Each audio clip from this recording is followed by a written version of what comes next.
El alternador es la máquina clave en una planta eléctrica. Es capaz de generar corriente alterna a una frecuencia fija. Al alternador también se le conoce como generador síncrono. Un alternador produce electricidad mediante inducción electromagnética. Para generar electricidad en una espira, se hace rotar la espira respecto a un campo magnético estacionario, o se hace rotar a un campo magnético respecto a una espira estacionaria. Este segundo método resulta técnicamente más sencillo y es el que se usa hoy en día en un alternador. La inducción electromagnética es proporcional al número de espiras, por eso usamos múltiples espiras en lo que podemos llamar indistintamente arrollamiento, bobina o devanado. Las dos partes principales de un alternador son el rotor o rotor y el estator. La RAE defiende aparentemente con poco éxito la pronunciación estator. El rotor gira dentro de un estator que no se mueve, por eso se llama estator, por permanecer estático respecto al rotor. Ten presente que en nuestros cálculos vamos a reservar la letra N para indicar velocidad del rotor expresada en vueltas por minuto. El rotor es un electroimán que al girar produce un flujo electromagnético variable. Por otra parte, el estator aloja un devanado o unos devanados. De acuerdo con Faraday, un flujo magnético variable que atraviesa un conductor produce una fuerza electromotriz inducida en el conductor. El flujo magnético variable es provisto en este caso por el rotor. El conductor sobre el que se induce la FEM es el devanado del estator. A este tipo de rotor se le llama rotor de polos salientes. Para comprender mejor su funcionamiento vamos a considerar un rotor con solo 4 polos, o mejor aún, puesto que los polos siempre vienen en parejas con 2 pares de polos. Los pares de polos se representan con la letra P. Los devanados del rotor se alimentan o excitan con una fuente de corriente continua. Este es el campo magnético que producen.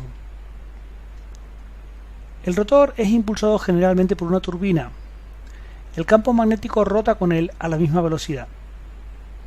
El flujo magnético giratorio que proviene del rotor intersecta el devanado del estator que se dispone alrededor del rotor. Eso genera una fuerza electromotriz alterna en el devanado y con ello una corriente alterna cuando se conectan a un consumo. Llamamos velocidad de sincronismo a la velocidad de giro del rotor. Este nombre se debe a que la frecuencia de la corriente alterna está sincronizada con la velocidad del rotor, es decir, que es la misma o un múltiplo entero. Por eso al alternador se le llama generador síncrono. Eso ocurre también con el motor síncrono, que básicamente es un alternador funcionando como motor. Es habitual usar la notación N o N sub S para indicar la velocidad de sincronismo. En las máquinas asíncronas cambiaremos esta notación, la llamaremos N1. La razón es que los motores asíncronos, que son los más comunes, el rotor va a una velocidad algo menor que la velocidad de sincronismo. En este tipo de motores llamamos N sub 1 a la velocidad de sincronismo y reservamos N sub 2 para indicar la velocidad del rotor. En todo caso, ahora estamos con el alternador, que es una máquina síncrona. Usaremos N para representar la velocidad síncrona. Vamos a analizar lo que ocurre en el alternador.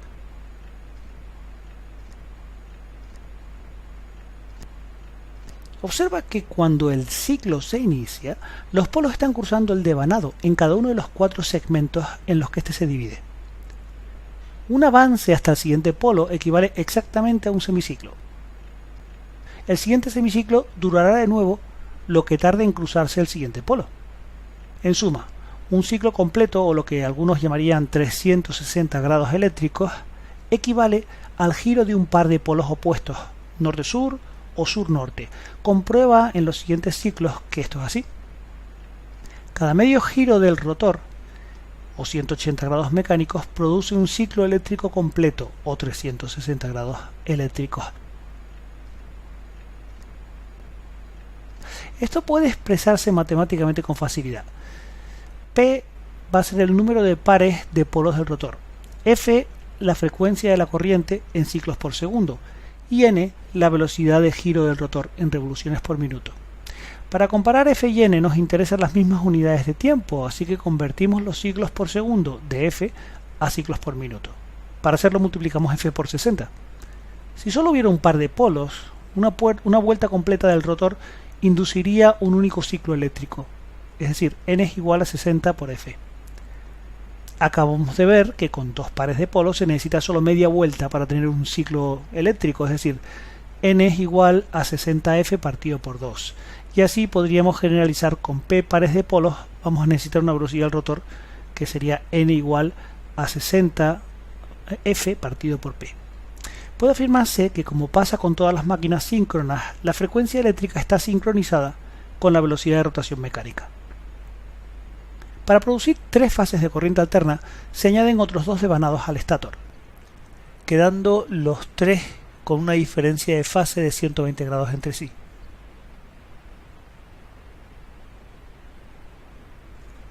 Los devanados se conectan en estrella, para los cuales se unen tres terminales, uno de cada devanado, y los consumos se conectan a los otros tres extremos, siendo cada uno de ellos una fase.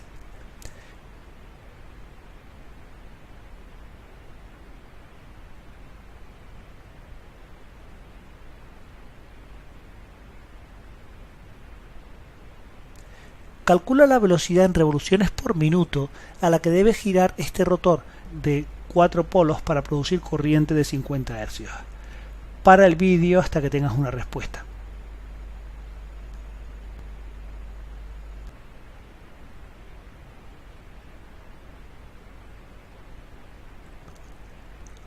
Aquí tienes la respuesta. Imagínate un alternador de gran tamaño, como el de esta foto, con polos extremadamente pesados en su rotor que están girando a esta velocidad. Esta enorme velocidad combinada con el peso de los polos inducen una fuerza centrífuga descomunal en los polos del rotor. Esto conducirá a un fallo mecánico prematuro. Por esa razón, los rotores de polos salientes generalmente tienen 10 o 20 polos, lo que requiere una menor velocidad de giro.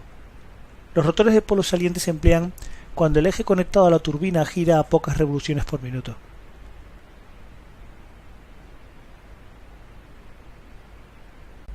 Acabamos de ver que los rotores de polos salientes no pueden girar a altas velocidades. Los rotores que están conectados a turbinas de alta velocidad son diferentes, ya que deben girar a más de 1000 o 1500 revoluciones por minuto. Se construyen lisos y el bobinado de excitación se aloja en ranuras o directamente bajo la superficie. Los núcleos polares se diseñan para transferir de forma efectiva el flujo magnético. Se fabrican de láminas gruesas aisladas unas de otras con barniz. De esta forma se reducen las pérdidas por corrientes parásitas.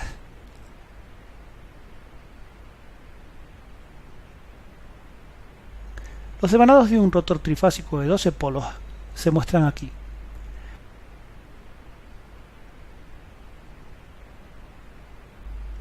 Las ranuras para alojar los devanados de un estator pueden ser como estas. El estator presenta un aspecto como este cuando comienza a bobinarse, como este cuando ya está casi bobinado, y como este con el devanado completo. El espacio libre que hay entre el estator y el rotor se conoce como entrehierro. El entrehierro es necesario para permitir el giro del rotor, pero se intenta que sea lo más pequeño posible para evitar la dispersión del flujo magnético. Las pérdidas del hierro, tanto por histéresis como por corrientes parásitas, también afectan al estator. La histéresis se reduce eligiendo un material blando. Las corrientes parásitas pueden controlarse al igual que hacemos con el rotor, aumentando la resistividad del acero, aliándolo con silicio, y dividiendo el estator en láminas aisladas eléctricamente unas de otras. El rotor se alimenta con corriente continua usando un par de anillos deslizantes y escobillas de grafito. La corriente continua puede suministrarse con una fuente externa, o bien desde un pequeño generador de corriente continua accionado por el mismo eje del rotor. A estos alternadores se les llama autoexcitados.